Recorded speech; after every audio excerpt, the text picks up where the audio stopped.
Hello, Heavenly Lion Convenience. Alex Ambrose answered the store phone. I need a box of condoms and 2 packs of tissues delivered to room 1302 of the Sheraton South River Hotel. Hurry! The caller hung up. Alex shook his head. People never seemed to be prepared.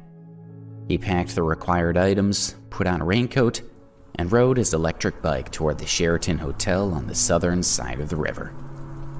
It was 9 o'clock in the evening and raining heavily, and his pants and shoes were soon wet and filthy.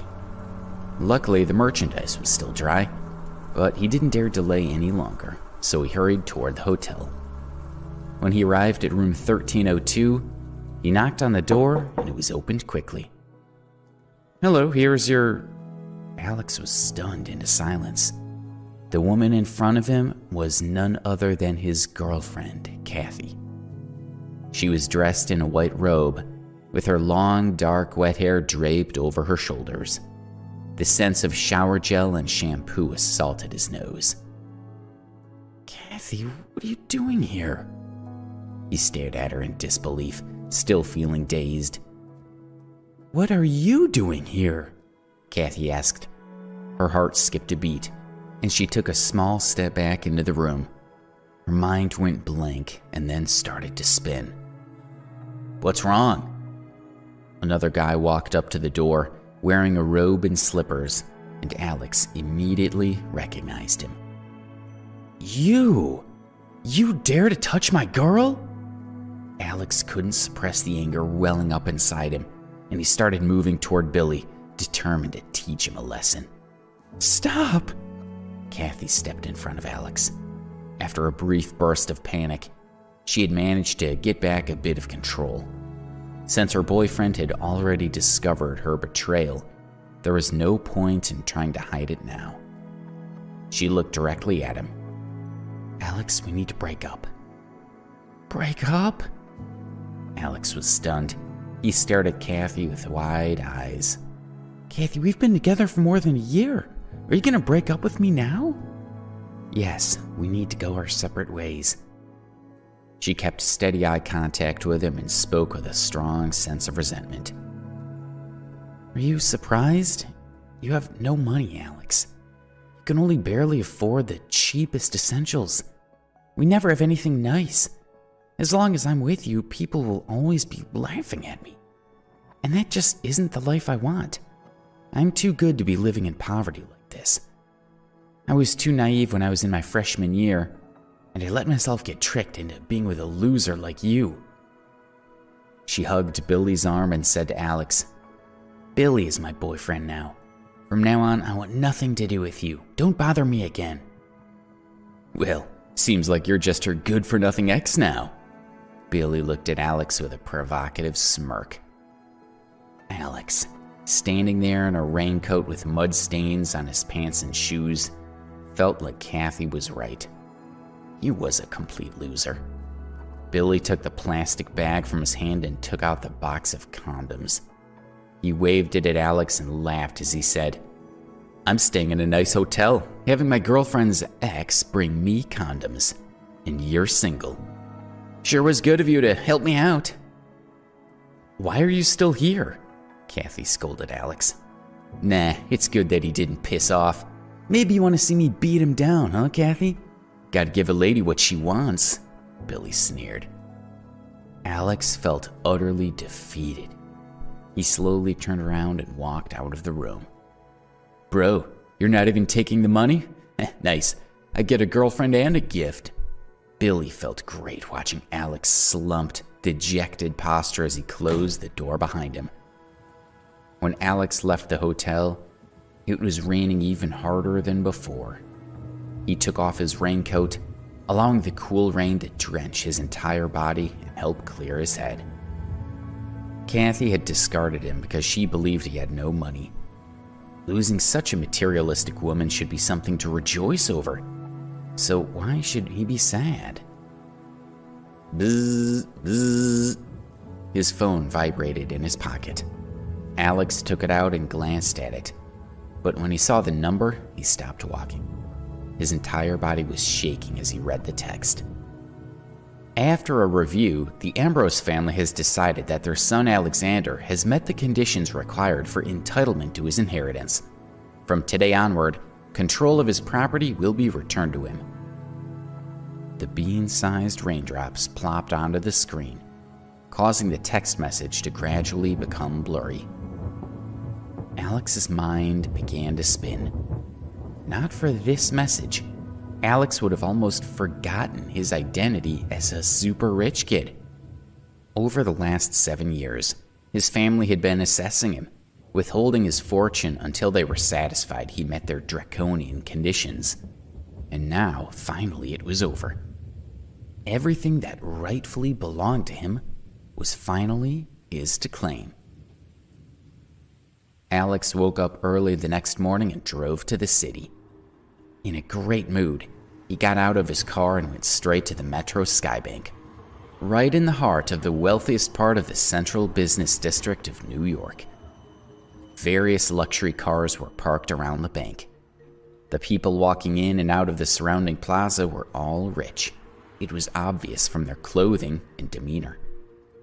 Alex strode to the door of the bank and pushed it open. Ouch! The main door could be opened both inward and outward, and Alex had been a bit careless when he pushed it open from the outside. As a result, the door had bumped into a long-haired young woman who had been heading out of the building. He quickly apologized. "Sorry, I didn't see you." "What do you mean you didn't see me? What am I, invisible?" She held a hand to her forehead and glared at him. The bank's assistant manager, Karen Young, had noticed the incident and hurried over. She checked on the woman first and then looked at Alex in disapproval. When her gaze swept over him, a trace of suspicion appeared on her face. Metro Skybank was different from most banks, as the clientele were almost exclusively high-end business people. Karen knew the young woman was there with her father, but she didn't know why Alex was there. Judging from his appearance and age, he wasn't their usual type of customer. "Sir, can I be of assistance?" she asked with a polite but forced smile. Alex simply said, "I'm here to withdraw money." "Withdraw money?" the sullen woman asked, sneering at him.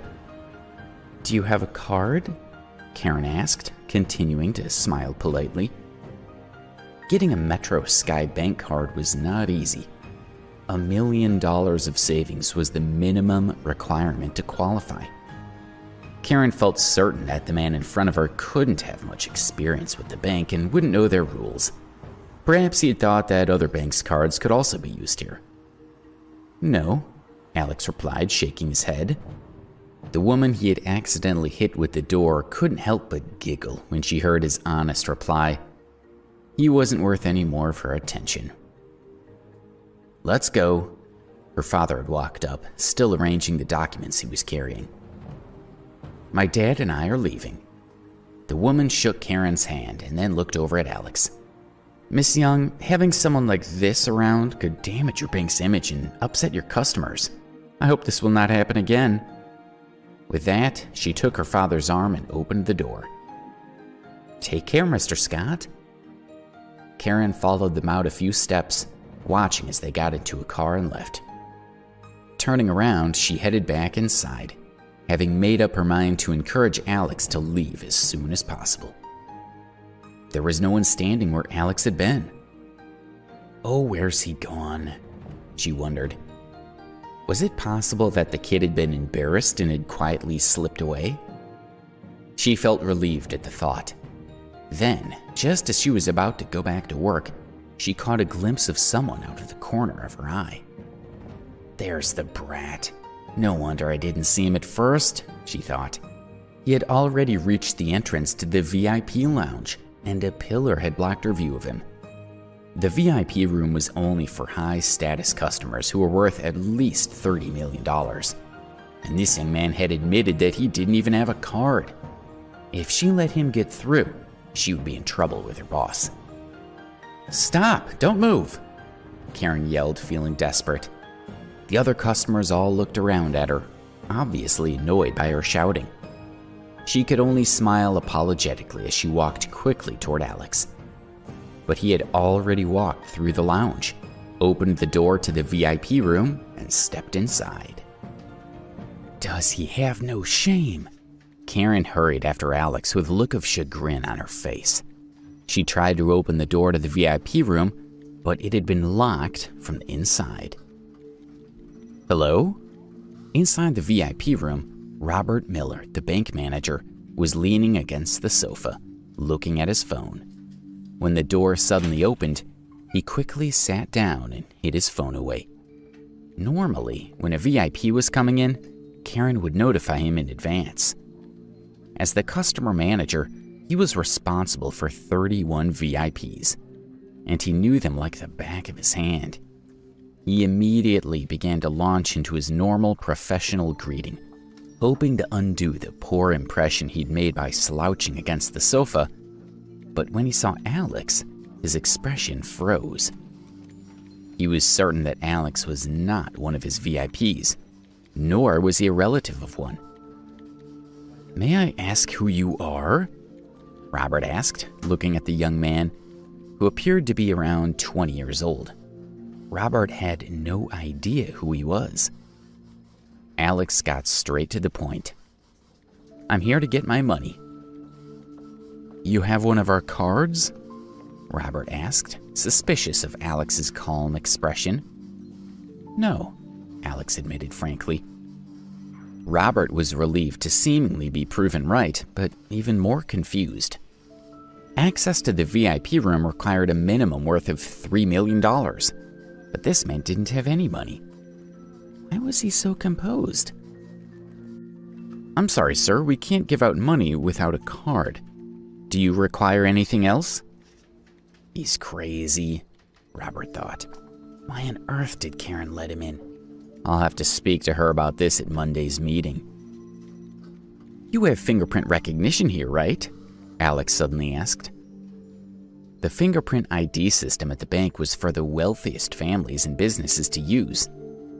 Only a few people had their fingerprints recorded in the system, at least in the New York branch, and no one had used it to access their holdings yet. You want to use it? Robert could no longer bring himself to call Alex sir. Yes, Alex nodded. Robert was feeling more confused by the second. Why would someone who wasn't even a customer request to use a fingerprint ID? To be honest, even though he was curious, Robert felt that it was barely worth humoring the request. But after considering for a few seconds, he finally decided to let Alex make the attempt rather than risk making him angry. He opened the safe and brought out the fingerprint identification device, which he had never used before. Place your thumb here. Robert indicated the verification area to Alex, who placed his thumb on the sensor. Beep! The device lit up with a glaring red light, and the LCD screen displayed the words, "Fingerprint not recorded." Immediately, Robert's expression turned hostile, and he glared at Alex. He picked up his phone, ready to call the police. Wait, Alex said quickly. Maybe that was the wrong print. I'll try using my index finger this time. Robert smiled coldly. What's your plan here? Your thumb doesn't work, so you'll try your index finger? Then if your index finger doesn't work, you'll try your middle finger. When you run out of fingers, will you try using your toes? But Alex had already pressed his index finger on the verification area. Robert resolved that if the man's fingerprints weren't accepted this time, he would immediately call the police and have him arrested. Beep! A green light appeared on the device, and new details flashed up on the LCD screen. Verification successful. Family account 01. Verifier Alex Ambrose. Account 01104. Robert gaped at Alex in disbelief for a moment, and then hurriedly squeezed out a smile. Mr. Ambrose, I'm sorry. I didn't realize. I'm Robert Miller, the customer manager for the New York branch. Please allow me to assist you. It's fine, Alex said lightly and stood up. Can I see how much money I have left in my account? Please wait a moment. Robert sat in front of the computer and typed away for a while. On his instructions, Alex provided a few more fingerprint scans as authorization. It's done, Mr. Ambrose. Robert clicked the OK button on the screen, and Alex's account appeared. Robert pointed to the computer screen and said, Mr. Ambrose, the balance of your account is currently $86 million. Robert couldn't help but suck in a breath of cold air. Listen to the full audiobook, The Insta Millionaire, only on the Pocket FM app.